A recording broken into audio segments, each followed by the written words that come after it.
Hey vlog, it's the 19th of August, 2 in the morning. I just got off work.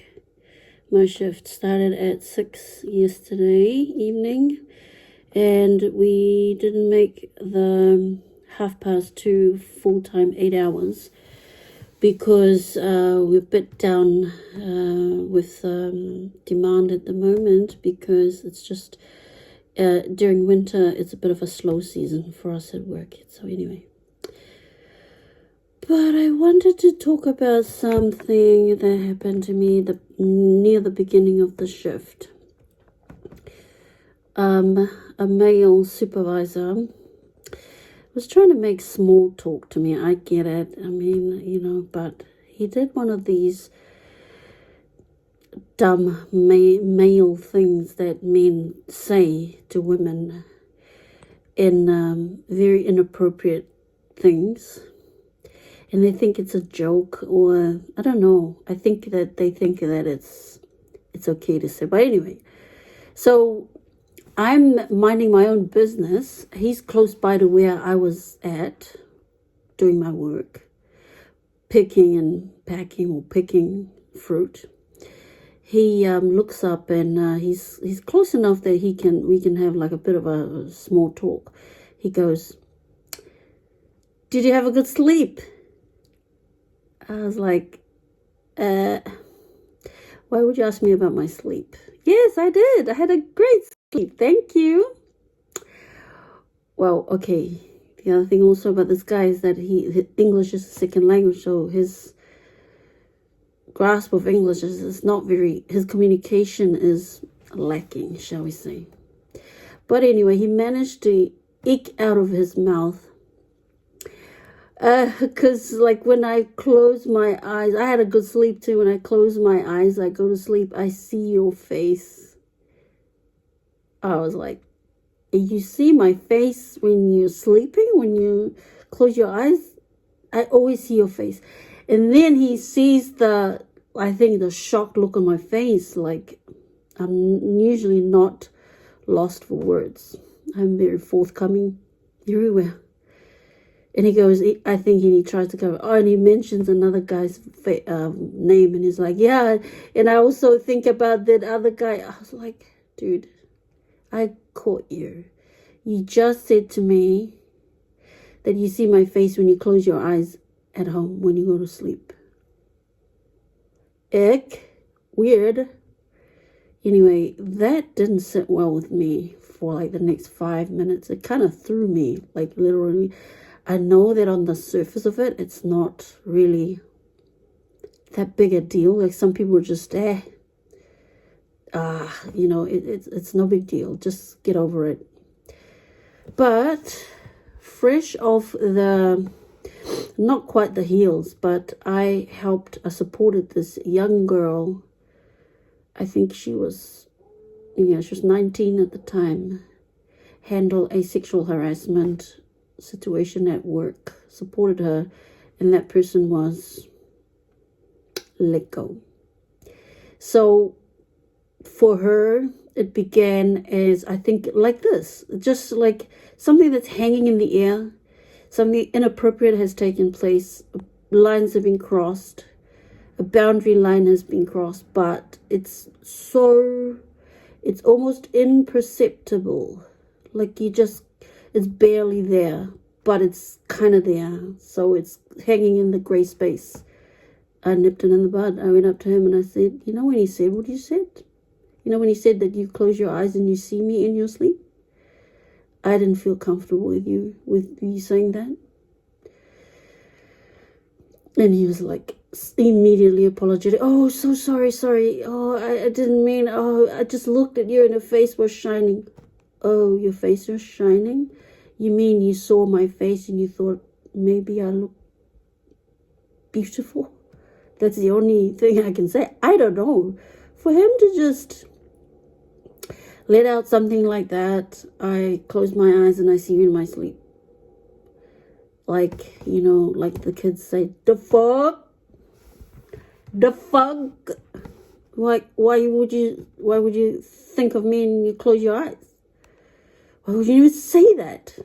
So Yeah, and he was immediate, but after he apologized and I said, yeah, nah, I get what you say, but deep down I was like, nah, I'm sending you a signal right here that that's not gonna fly with me. Later on, I shared this this interaction in the lunchroom to a few of the girls there, and one of them said, yeah, he asked me the same thing, how was your sleep? And I think there's some kind of attempt at small talk there, but sometimes men, especially men in authority, because he's a supervisor, they need to be flagged. That's icky, ick. That's called, it is tantamount to me to unwanted male attention. Anyway, things like that happen in the workplace. What else? That kind of like a murky, sort of risque type interaction happened to me. I'm trying to think. I worked at the job before this one. A young male counselor he made some comments about my clothes. He said to me one time, why do you wear church clothes to come to work? The fuck? Why are you noticing the clothes I'm wearing, dickhead? Like, what's wrong with you? Like, are you... Anyway, so... that got my back up. So I had a bit of it was a tense conversation because I confronted him. Like, why would you say that? Why would you even notice? Mind your own beep business about what I wear to work. It's got nothing to do with you. And I think now I wouldn't have the patience for people who speak like this. Like, why are you wearing blah, blah, blah? At work, there's a code of conduct. There are rules in place that you have to abide by, as especially in the sexual harassment space. Like, got to be very, very careful how you conduct yourself at work, especially if you are the opposite sex person in authority. And yeah, or even same sex. Who knows? Like, people are just weird. And brings to mind as well a situation I had way back. We're talking, I think it would be 2001. I was teaching. I was a teacher. I was walking along the veranda at my old school back home, and this other teacher, male guy, he goes past me. He reaches out and grabs my breast, like I'm wearing a dress. I mean a normal dress. And he reaches out and he touches my breast. I was shocked and horrified. Like, what? I went straight to the principal's office, the boss, and told him what happened. Now, I just tried to, honestly, I was completely aghast at his action. But I didn't follow up with the boss. What did he do? Did he say? I think he said to me, he'll speak to the guy. But as to any formal censure of this guy, I don't think it happened, because I would have known, I would have heard. But yeah, when you are a woman in the workplace, I think, especially where there are men about,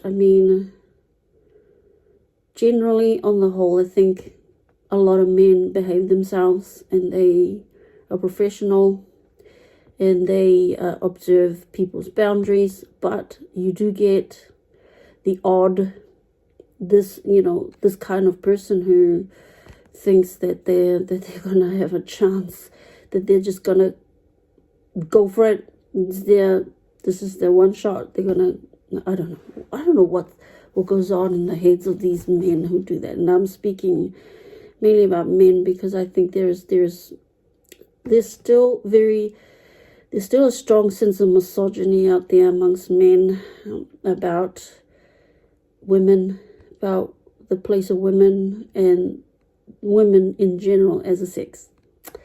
Anyway, yeah, and that kind of threw me the whole shift. And actually my output, my performance for the night was not that great. And if they ever come to me and say, hey, your output today was appalling, I'll be like, I'm so sorry, but I was just so rocked and disturbed all night long with that interaction I had with one of your people, with one of the people who's supposed to be in charge of us. So that's what happened. But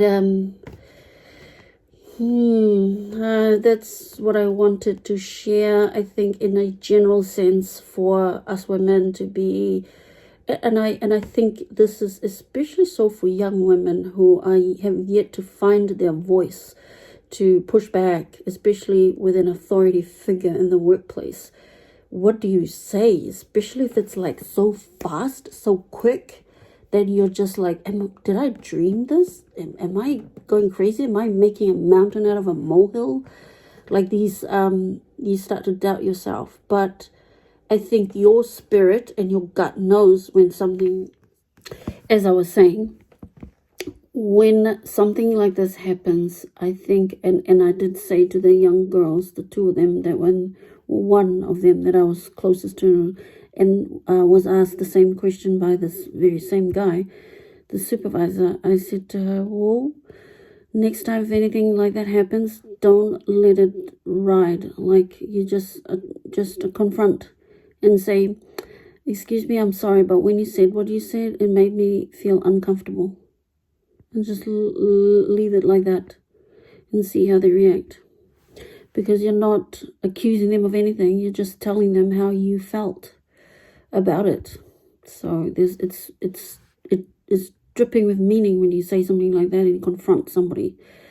And you give them a message that, yeah, you saw, you heard, and that you are addressing.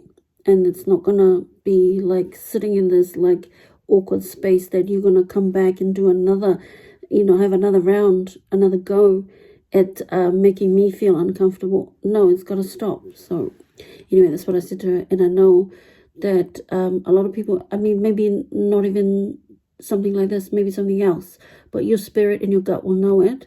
And you better have a line, a sentence up your sleeve to address, or to be ready to come back to address that right there and then. But anyway, that's all, and I'm quite tired, and I gotta go and get some rest, get something to eat, get organized, and have a rest. Okay, thanks. Take care, everybody. Okay, bye.